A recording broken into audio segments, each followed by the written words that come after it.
그 기막힌 사연 한번 들어보시겠어요? 저는 시골에서 태어나고 자랐습니다. 주변 동창 친구들은 대학과 직장을 다니기 위해 대부분 서울로 떠났지만 저는 고등학교 때부터 아르바이트했던 동네 편의점에서 졸업 후에도 직원으로 일했죠. 그러다가 우연히 알게 된 인연으로 달달한 연애도 하게 되었고 심심한 시골 생활은 매일 똑같이 지루했기에 그나마 남자친구와의 연애가 유일한 낙이었습니다. 어디야? 뭐해? 오빠, 오늘도 같이 저녁 먹을 거야? 이따 편의점으로 데리러 갈게. 지금 아버지랑 시장에 나왔어. 시장? 장 보러 아버지랑 시장에 간 거야? 아니, 장에서 채소 좀 파느라고. 채소를 팔아? 무슨 채소? 아, 우리 집 근처에 밭에서 농사 지은 채소를 시장에 팔러 나온 거야. 자기야, 이거 팔아서 돈 벌면 맛있는 거 사줄게. 기다려. 남자친구는 직장을 다니거나 하는 등의 본업이 딱히 없었습니다. 그저 남친의 아버지가 하는 일을 돕는 상황이었습니다. 그래서 간간히 밭에서 농사일을 돕거나 농사한 채소를 시장에서 판매하는 등의 일이 전부였습니다. 그렇다고 백수는 아니었지만 바쁜 청춘도 아니었죠. 부모님과 함께 사는 그는 아버지를 도우며 번 돈으로 생활하는데 문제 없었던 것 같습니다. 저와의 모든 데이트 비용을 아낌없이 쓰기까지 했으니까요. 식사며 술값까지 전부 남자친구가 부담했고 데이트가 자주 있을 때에는 오히려 제가 미안한 마음에 나눠서 같이 내려고 해도 굳고 말렸습니다. 그는 오히려 제가 편의점에서 일하며 부모님께 생활비까지 보태니 힘들겠다면서 저를 더욱 배려하기도 했죠. 달달하게 연애하던 시절이다 보니 그의 경제적인 상황을 다 알 수 없었지만 어쨌든 한편으로는 고마우면서도 미안해서 가끔은 데이트가 부담스럽기도 했습니다. 오늘 저녁은 맛집 가서 고기 좀 먹을까? 자기 맛있는 거 사주려고 열심히 돈 벌어 왔어. 동네에서 밥 먹어도 돼. 힘들게 번 돈 아깝잖아. 아깝긴 자기랑 맛있는 거 먹는데 뭐가 아까워. 그리고 그럴 정도는 충분하니까 걱정 말고 자기는 맛있게 먹어주기만 해. 그래도 멀리 나가지 말고 근처에서 그냥 밥 먹자. 나 비싼 고기 오늘 안 땡겨서 그래. 으이구, 알겠어.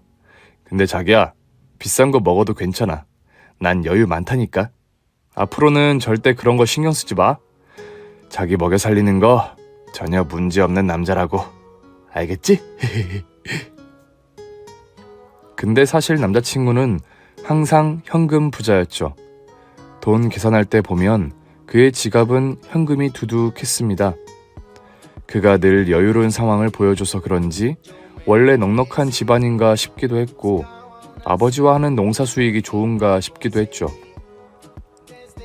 그렇지만 지금보다 더 어렸던 당시 저는 경제적인 관념이 깊었던 때는 아니어서 그런 것들을 심각하게 인지하진 못했죠.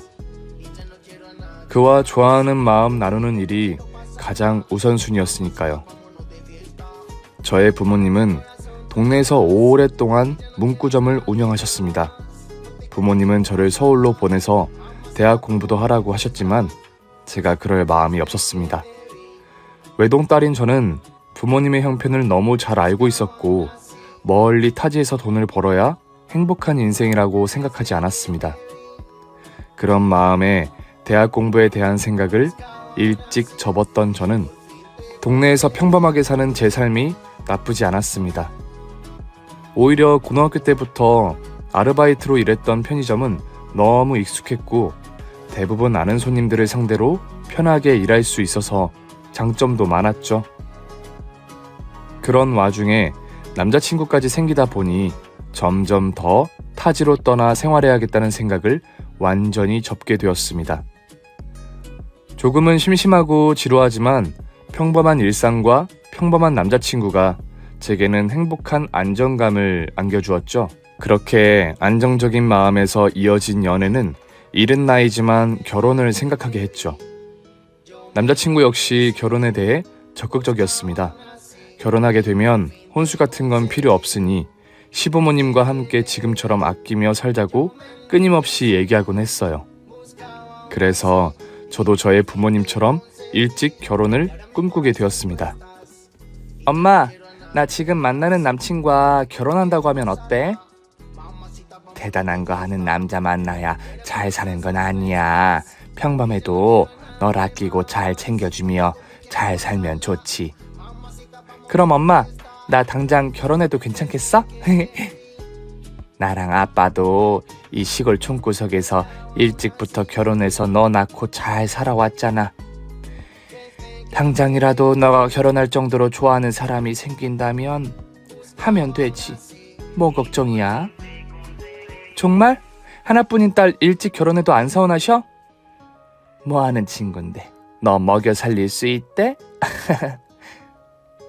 농부이신 아버지 일 도우면서 부모님과 같이 살아. 나 먹여 살리는 건 문제 없다던데? 농부? 너 먹여 살리는 거 문제 없다고 하면 얼른 데려가라고 해. 저의 부모님도 일찍 결혼해서 저를 낳으셨고 평범하게 가정을 꾸리고 살아오셨기에 큰 반대는 없으셨습니다. 어느 날 남자친구는 상견례를 앞두고 저의 부모님께 먼저 인사드린다며 찾아왔습니다. 남친은 자신의 아버지가 하시는 농사를 도우며 앞으로 농부로 성장할 포부를 저희 부모님 앞에서 꽤나 믿음직스럽게 연설하기도 했습니다. 잘 보이려고 하는 마음에 유난히 허풍스러워 보이긴 했지만 그래도 결혼을 위해 애쓰는 모습이니 이해되었죠. 이 동네 농부로 일해 오셨으면 내가 대부분 알 텐데 왜 잘 몰랐지? 그게 아버지와 제가 농사 짓고 있는 밭 규모가 크지는 않고요.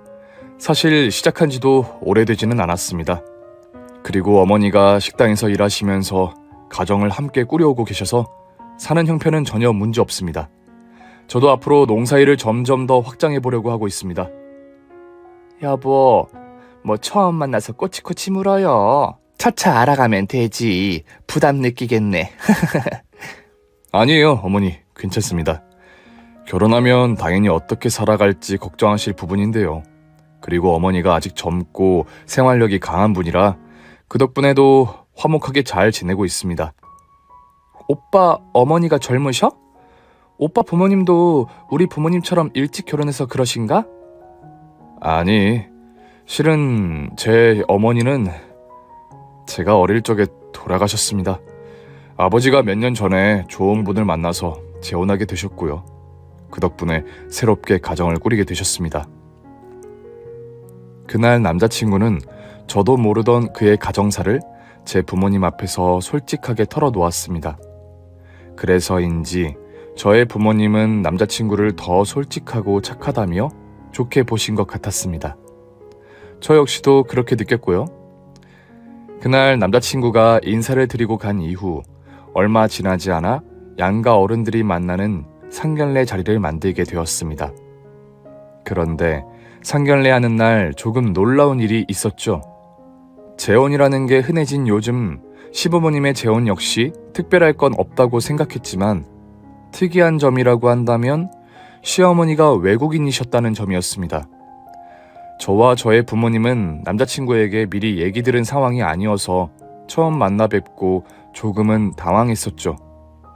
하지만 서툴게나마 한국말을 하시는 시모에게 우리도 금방 적응하기 시작했습니다. 그리고 남친의 말대로 시모는 무척 젊어 보였습니다. 저와 16살 정도의 나이 차이라는 것도 알게 되었고 오히려 그런 점이 더 좋을 수도 있겠다고 생각되었습니다. 한국말이 서툴다 보니 시집살이에 대한 걱정이 사라지기도 했고요. 어쨌든 그래도 시아버지의 아내니까 시어머니 대접은 제대로 해드려야겠다고 마음먹게 되었습니다. 어머니 잘 부탁드립니다. 네, 뭐 필요해요? 어머니, 뭐 필요한 게 아니라 잘 부탁드린다고 며느리가 어머님께 하는 인사예요.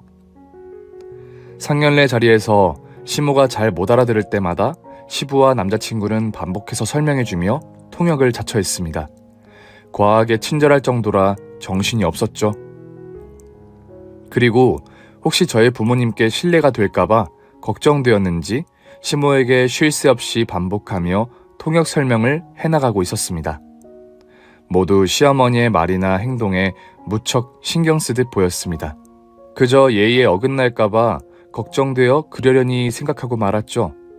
시모는 별다른 표정 없이 시부와 남자친구의 말을 잘 경청하며 잘 따라주시는 듯 보였습니다. 그렇게 상견례도 문제없이 잘 마무리되었고 시댁에서 함께 살기로 한 우리 부부는 이후부터 소박하게 결혼 준비를 시작했습니다. 그리고 저는 새로운 가족들과 함께 결혼 생활을 하게 되었습니다. 결혼하고 나서도 저의 생활은 결혼 전과 크게 다르지 않았습니다. 결혼 전에 해오던 편의점 직장 업무를 똑같이 했고 아침에 출근하고 저녁에 퇴근하는 루틴이 같았죠. 다만 퇴근 후 새로운 가족들과 함께한 공간에서 생활한다는 점, 남편과 함께 있는 시간이 늘어났다는 점 외에는 많은 변화는 없었습니다. 그런데 결혼 후 얼마 되지 않아 이상한 가족들의 기류를 느꼈습니다. 농사를 짓는다는 시부와 남편은 오전에 일찍 밭에 나가는 일이 드물어 보였습니다. 물론 농작물에 따라 시기가 있겠거니 생각해서 크게 묻고 따지지는 않았지만 시어머니만 오전 일찍부터 집에 계시지 않았습니다. 시어머니에 대해 남편에게 물으니 일찍 외출하셨다고만 했죠. 처음에는 시모에 대해 꼬치꼬치 물어볼 수 없어서 그냥 넘기곤 했는데 제가 퇴근하고 돌아와도 시모는 거의 얼굴 보기 어려울 정도로 늦은 시각에 귀가하셨고 아침이면 또 안 계신 상황이었습니다. 계속 그렇게 반복되고 심지어 주말에도 거의 집에 안 계실 정도이다 보니 의문도 의문이지만 걱정되기 시작했습니다. 저는 시어머니와는 퇴근 후에 함께 식사를 해본 적도 없고 얼굴조차 뵙기 힘들어서 남편에게 물었습니다. 여보, 시어머니는 거의 얼굴 뵙기가 힘드네? 새벽부터 나가셔서 밤늦게까지 어디 다녀오시는 거야? 식당 일 말고도 또 일이 많으신 건가? 아버지 하는 일도 돕고 식당 일도 하시고 외출도 하시고 그러시는 거지. 나도 자세히는 모르지. 그래? 그럼 어머니는 주말에도 쉬지 않고 바쁘신가? 우리 가족 식사도 제대로 못하는 것 같아서 이번 주말에는 다 같이 식사하고 하면 어떨까 하고. 여보, 어머니 일정을 다 알 수 없지요. 여튼 내가 내일 어머니 시간 되시나 여쭤볼게. 남편은 제가 결혼 이후 시아버지나 시어머니에 대해 궁금해하면 두리뭉실하게 대충 대답하고 넘겼습니다. 처음에는 저도 대수롭지 않게 생각했지만 그래도 가족이고 이제 저도 이 집안의 며느리인데 알 건 알고 챙겨야겠다는 생각이 들었습니다. 게다가 시아버지는 농부라고 하셨지만 남편과 함께 일하는 날보다 노는 날이 더 많아 보였습니다. 출퇴근하는 저도 사실 가족들이 어떤 상황인지도 하루 종일 정확하게 파악하기는 어려웠죠. 그래서 어느 날 궁금증을 참지 못한 저는 시모가 늦게 귀가하기만을 기다렸습니다. 남편과 시부는 이미 잠이 들었고 저는 늦은 시각까지 거실에서 꾸벅꾸벅 졸면서 시어머니를 기다리고 있었습니다. 어머니, 이제 오세요? 많이 피곤하시겠어요. 안 사? 나 기다렸어? 네, 이렇게 늦게까지 어디 다녀오신 거예요? 식당에 있다 왔어. 피곤한데 자야지. 이 시각까지 식당에서 일하다가 오신 거예요? 나 일하는 식당 매일 직장 가는데. 어머니 일하시는 식당 어디에 있어요? 거의 새벽부터 하루 종일 일하시는 거예요? 매일 나가서 식당 일하지. 어머니, 식당에서 그렇게 오랜 시간 동안 일하시는 줄은 몰랐어요. 그래, 알았어. 이제 가서 자자. 나 피곤해. 아침에 나가야 하니까 자야 돼. 네, 어머니. 어서 씻고 주무세요. 저는 시모가 그렇게 오랫동안 식당에서 일을 하시며 생활하는 게 안쓰러워 보였습니다. 한국말이 서투시다 보니 더욱 그렇게 느껴진 것 같기도 했고요. 시무가 무척 피곤해 보여서 저도 더 이상 여쭤보기 어려웠죠. 그래서 다음날 남편에게 시어머니 걱정을 하며 묻게 되었습니다. 여보, 어머니가 식당에서 새벽부터 일하고 계신 거 알고 있었어? 새벽부터? 뭐 시간까지는 잘 몰라. 어머니 아는 분이 하는 식당 일 도와주시는 거야. 어머니가 아는 분이 계신다고? 식당에? 근데 돕는 수준이 아니라 온종일 일하시는 모양인데 너무 무리하는 거 아니야? 어머니가 좋다고 해서 아는 분 돕는 건데 그것까지 우리가 참견할 일은 아니지. 참견하려는 건 아닌데 너무 이른 시각에 나가셔서 거의 쉬지도 못하고 늦도록 일하다가 오시니까 걱정이 돼서 그렇지. 저는 한국말도 서툰 어머니가 식당에 아는 분을 돕는다는 게 조금 이해도 되지 않았고 힘드시지 않을까 걱정이 앞섰습니다. 그런데 남편은 터무니없는 말을 하기 시작했습니다. 아버지와 재혼한 사정은 두 분만 아셔. 그리고 나도 새어머니에 대해 아는 바가 많이 없어서 잘 몰라. 새어머니 본인이 좋다고 식당 일을 하러 나가신 거고 그렇게 몇 푼이라도 벌어서 살림을 보태겠다고 하신 건데 왜 당신이 그렇게 난리야. 당신이 걱정해도 소용없다니까. 어디에 있는 식당인데? 식당에서 무슨 일을 하시는 건데? 다 모른다니까. 식당에서 무슨 일을 하겠어. 서빙하거나 음식하는 거 돕거나 하시겠지. 그리고 당신이 이렇게까지 참견하는 건 좀 오버야. 아버지와 어머니의 관계라는 것도 있는 거고 어머니에 대해서 나도 잘 모르는 부분이 있을 수도 있는 거지. 남편은 냉정한 말투로 시어머니에 대한 답변을 일방적으로 끝내버리고 방으로 들어가 버렸습니다. 그 순간 뭔가 이상하다고 생각되었습니다. 아무래도 무슨 사연이 있겠거니 의심이 들었죠. 그저 시모를 걱정하는 마음에 시작된 의문점이었지만 남편의 반응이 시큰둥해서 혼자라도 확인해 보기로 마음먹게 되었죠. 그래서 그날부터 시어머니를 만나 뵙기 위해 어머니가 돌아오실 시간까지 계속 기다렸습니다. 역시 늦은 시각에 귀가하신 어머니는 이번에도 저를 보고 놀라셨습니다. 어머니, 이제 오시는 거예요? 정말 많이 피곤하시겠어요. 왜 안 자? 피곤하지. 나 기다렸어?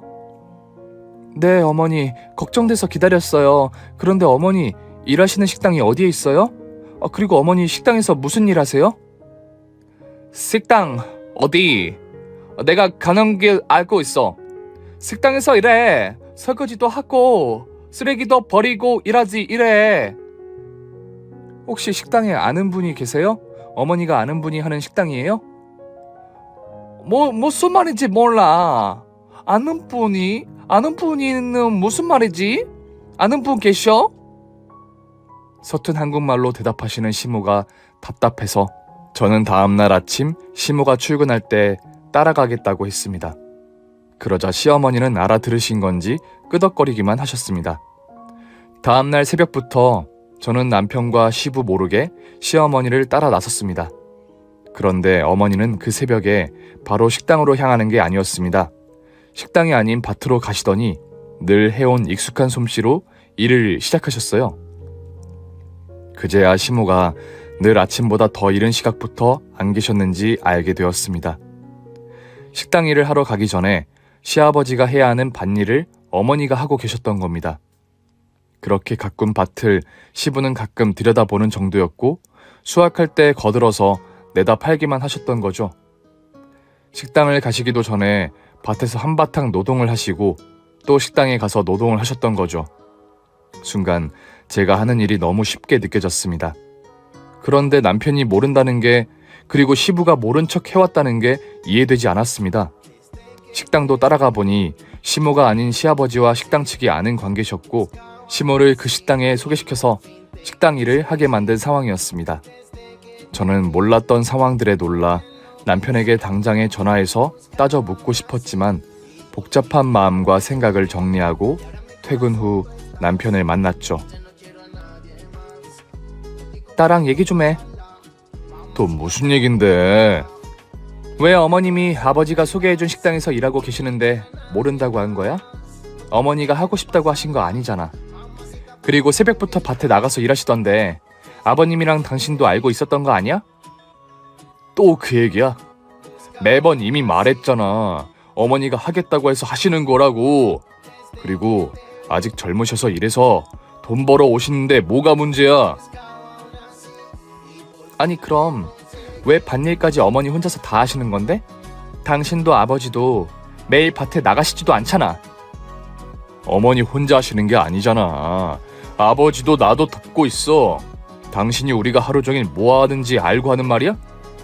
그리고 가족이니까 같이 할 수도 있는 거지. 각자 잘하는 걸 분담해서 하는 건데 왜 그래? 대체 뭐가 문제인데? 결국 시어머니가 집안 생계를 모두 책임지고 계신다는 거잖아. 한국어도 서툴러서 힘들어하시는 분인데 자기나 아버님은 거의 놀다시피 계시고 어머님만 밭일에 식당일까지 나가서 돈을 벌어 오신다는 게 이해가 안 돼서 그래. 난 지금 당신이 오버라고 생각하는데. 말 함부로 하지 마.